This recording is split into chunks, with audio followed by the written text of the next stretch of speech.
लेकिन हर प्रेम कहानी में मुश्किलें तो होती हैं, इसमें भी थी। इस कहानी में एक और पात्र था, ऐसा पात्र जो पूरी तरह से इस कहानी को बदल सकता था। राज उर्वी के स्कूल में ही उसी क्लास में पढ़ता है। उर्वी और राज छठी क्लास से ही एक ही क्लास में पढ़ते हैं। राज कोई बुरा लड़का नहीं है। अपने स्कूल में पढ़ाई के साथ साथ वह खेल कूद में बहुत अच्छा है। सभी टीचर्स की नज़रों में भी राज एक बहुत अच्छा लड़का है। पढ़ाई, खेल कूद और सूरत में भी अच्छा होने के कारण कई लड़कियां उससे दोस्ती करना चाहती थी।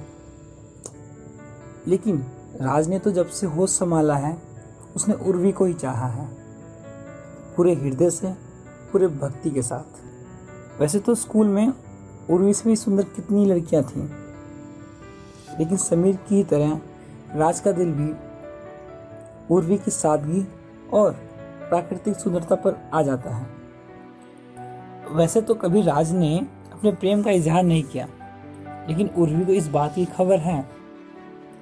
उर्वी ने इस बारे में कभी सोचा नहीं था कि अगर वो उससे आकर प्यार का इजहार करेगा तो वो क्या जवाब देगी। कहानी में राज इसलिए भी अभी आया है कि कुछ दिन से यह स्कूल में उर्वी के पास ही बैठता है और क्लास में भी इनकी चर्चाएं बढ़ गई हैं।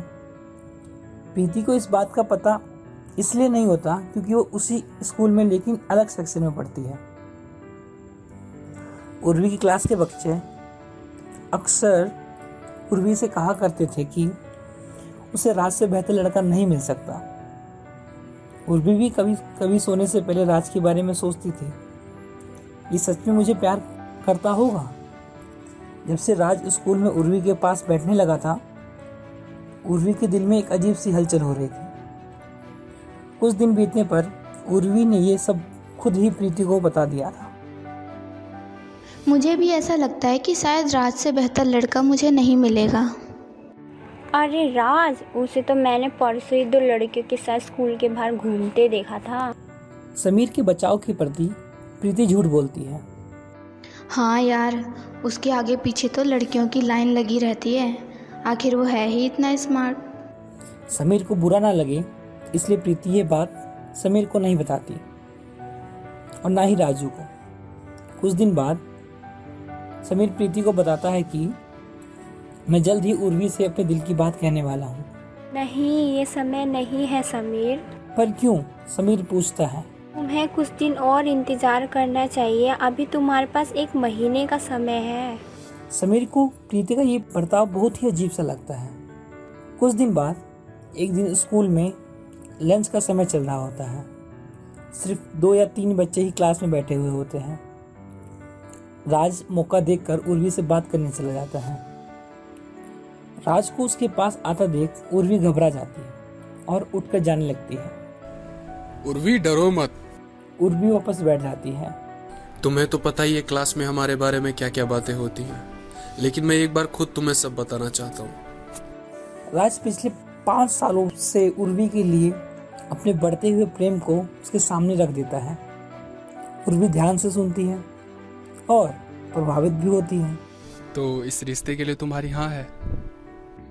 राज के इस प्रश्न से उर्वी घबरा जाती है। वह शब्दहीन हो जाती है। उसके मन के सभी विचार शून्य हो जाते हैं।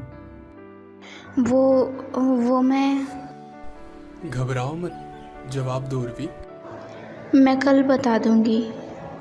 उर्वी उठकर क्लास से बाहर चली जाती है। राज भी उस पर जवाब देने के लिए कोई अधिक दबाव नहीं बनाता। उसके बाद राज और उर्वी में उस दिन कोई बात नहीं होती है। इस वाक्य के बाद उर्वी को समझ नहीं आ रहा था कि वह क्या करे। इसलिए सलाह लेने के लिए उसने सारी बातें प्रीति, समीर और राजू को बताने की सोची। उर्वी ने ट्यूशन के बाद राजू और प्रीति को भी बुला लिया था। चारों मोमोज की दुकान पर बैठे थे। उर्वी तीनों को राज के बारे में बताने लगती है कि वो कई सालों से उसी क्लास में पढ़ता है, पढ़ाई में भी बहुत अच्छा है, सारे टीचर्स का फेवरेट है। उर्वी उसके बारे में सारी अच्छी बातें बताती है। और अंत में ये भी बताती है कि उसने मुझे जवाब मांगा है। मैंने अब तक उसे जवाब नहीं दिया है। यार मुझे समझ में नहीं आ रहा है कि मैं क्या करूं, इसलिए तुम लोगों के पास आई हूं। नहीं, तुम उसे मना कर दो। समीर जोर से बोलता है। सभी समीर को देखने लग जाते हैं। अरे मेरा मतलब तुम उसे कल ही जवाब देने से मना कर दो। मुझे लगता है तुम्हें कुछ दिन और सोचना चाहिए इस बारे में। राजू और प्रीति भी समीर की इस बात से सहमत होते हैं। हाँ, मैं भी यही सोच रही थी। अच्छा, मैं घर जा रही हूँ, जो भी होगा बताती हूँ। उर्वी अपने घर की तरफ चली जाती है। प्रीति और राजू समीर का चेहरा देखने लग जाते हैं। अरे तू चिंता मत कर, उर्वी कभी उस राज को हानि करेगी। हम करते हैं ना कुछ जुगाड़। समीर बिना कुछ बोले वहाँ से चला गया। प्रीति और राजू समझ गए थे कि समीर को बुरा लगा है। उर्वी ने उसके सामने राज की कितनी ही तारीफ कर दी थी। मुझे लगता है उर्वी राज को हाँ कर देगी। हाँ यार, अगर हमने कुछ नहीं किया तो वो ज़रूर हाँ कर देगी। आखिर उसमें ना करने लायक कुछ है भी नहीं। उर्वी के मुंह से राज की इतनी तारीफ सुनने के बाद समीर की मनोदशा खराब हो चुकी थी। उसके मन में हमेशा के लिए उर्वी को खो देने का ख्याल बार बार आने लगा था। वह उदास था। उसने रात में उर्वी को मैसेज किया।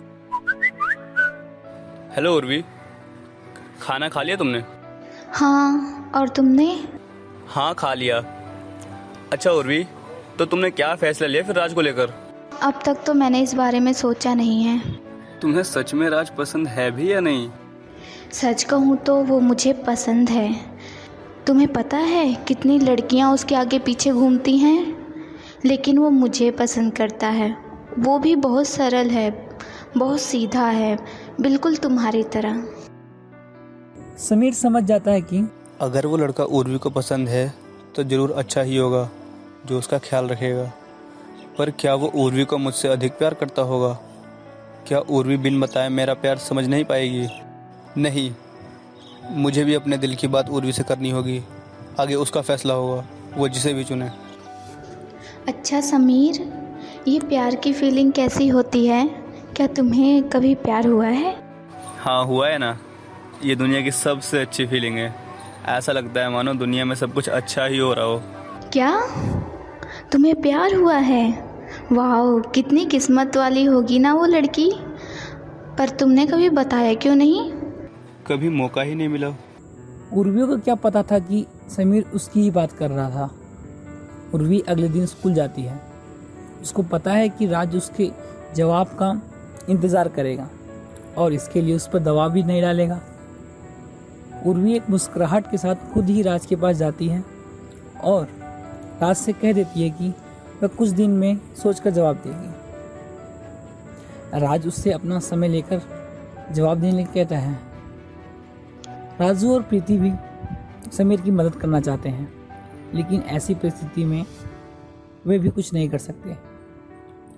समीर भी ये सोचने लगा कि वह किस प्रकार उर्वी से अपने दिल की बात साझा करे।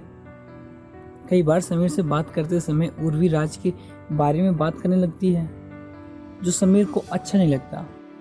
अच्छा उर्वी, तुम मुझे राज से मिलवाओगी नहीं? ज़रूर मिलाऊंगी ना, मैं उससे ज़रूर कहूँगी। अगले दिन स्कूल में उर्वी राज से कहती है कि मैं तुम्हें अपने बेस्ट फ्रेंड समीर से मिलाना चाहती हूँ। मेरे दिल तक जाने का रास्ता उसी से होकर गुजरता है। अगर तुम उसे पसंद आ गए तो समझो मुझे भी तुम पसंद आ गए। राज समीर से मिलने के लिए हाँ कर देता है। घर पहुँचते ही उर्वी समीर को फ़ोन कर देती है कि राज 3 बजे विवेक पार्क में आएगा, तो तुम भी आ जाना। समीर मान जाता है। 3 बज जाते हैं। राज पार्क में पहले ही आ चुका होता है। समीर और उर्वी दोनों एक साथ आते हैं, क्योंकि समीर के घर के पास ही उसे साथ ले जाने के लिए खड़ा था। राज और समीर हाथ और गले मिलकर एक दूसरे को हेलो कहते हैं। ये पहली बार था कि समीर राज से मिल रहा था। समीर देखना चाहता था कि राज सच में अच्छा भी है भी या नहीं। समीर, ये है राज और ये समीर है मेरा सबसे अच्छा दोस्त। उर्वी राज को बताती है। तो राज, मैंने सुना है तुम पढ़ाई में बहुत अच्छे हो। दोनों में कुछ देर तक सामान्य बातें ही होती हैं। समीर राज से उसका नंबर मांग लेता है। समीर को इस बात में कोई शक नहीं होता कि राज एक बहुत अच्छा लड़का है। वो उर्वी के लिए भी बहुत अच्छा है। और उसका कभी बुरा नहीं सोचेगा। पर प्यार तो मैं भी उससे करता हूँ ना, क्या उर्वी को कभी मेरा प्यार दिखा ही नहीं? समीर उदास सा रहने लग जाता है। एक दिन प्रीति और राजू साथ में समीर के घर जाते हैं। समीर की माँ प्रीति को देखकर कुछ सोचे इससे पहले कि राजू उनको बता देता है कि ये मेरी दोस्त है। दोनों समीर के कमरे में चले जाते हैं। अरे तुम दोनों यहाँ? हाँ, तू तो अब मिलता नहीं, हम ही आ गए तेरे पास। नहीं यार, ऐसा नहीं है, मैं तो आज ही तुम दोनों से मिलने वाला था।